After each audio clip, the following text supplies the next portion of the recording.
In this video on analysis in QGIS, I will show you about spatial selections. Load the countries and airports data and pull the polygons to be below the point data. Set the project projection. You can do this by clicking on Project, Properties, and going to the CRS and clicking on World Mollywide and clicking OK. Another option is to click here on the bottom right hand side of the screen, and that will also bring up the project properties and the coordinate reference system. Go to the vector menu and open the research tools and go to select by location. In the select by location dialog box, we would like to select one of the countries that contain an airport point.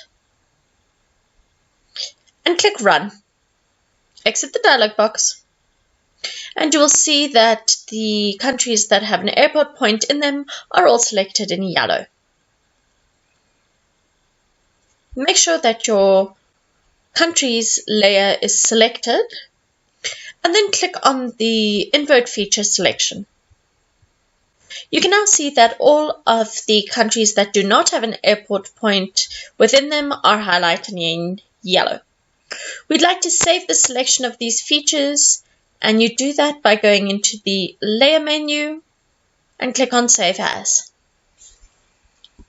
I'm going to leave it in the same format as the other files for now. Click on the three dots to navigate to your folder, and let's call the layer New Earth 10 meter no airport. And click Save.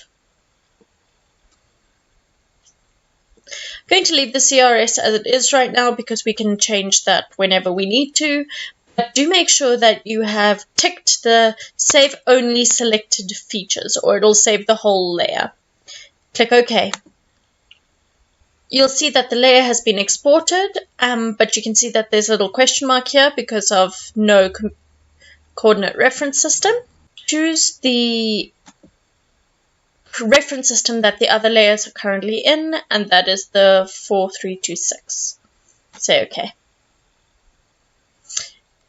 I'm going to quickly turn off the other layers, and you can see that we now have a layer that only contains the countries that do not have airport points within them. If you open the attribute table, you'll see that there are 63 countries that do not have airport points in them. Close the attribute table. I'm now going to quickly symbolize these so that they make a little bit more sense. Open the layer styling panel, and for the airports, I'm going to choose a simple black dot, but I would like it to be smaller. Let's make it a size 1.5. For the no airports layer, I'm going to make them red. And for the countries layer, or all the other countries, I'm going to make them green. That's good enough for what I need. Exit the layer styling panel. This is a good time to save your project if you are saving, because always save whenever you add value to a project.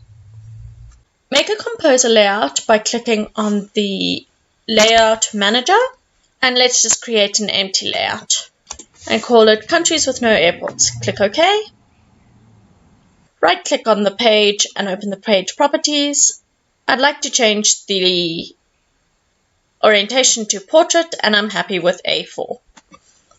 So firstly, I'm going to add the map at the top. Secondly, I would like to input a table to the layout. So we will use this add attribute table. And you can see that the attribute table for all of the countries with no airports is put into your map layout. There are a lot of fields, so now what we're going to do is we're going to choose which attributes will be part of the table. So click on Attributes, and here you can choose which are going to be in the table. So the attributes that we would like, we need to remove all the columns except for the admin attributes. select all the fields here that you do not want and click on the red minus to delete them.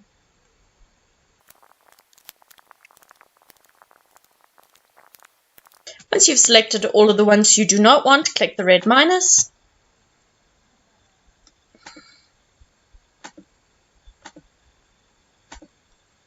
And we are now left with only the admin field. Click OK, and you will see that only the admin field is included in the table. Using the knowledge that you have learned in the tutorial so far, create a nice user-friendly layout that can be exported as a PDF.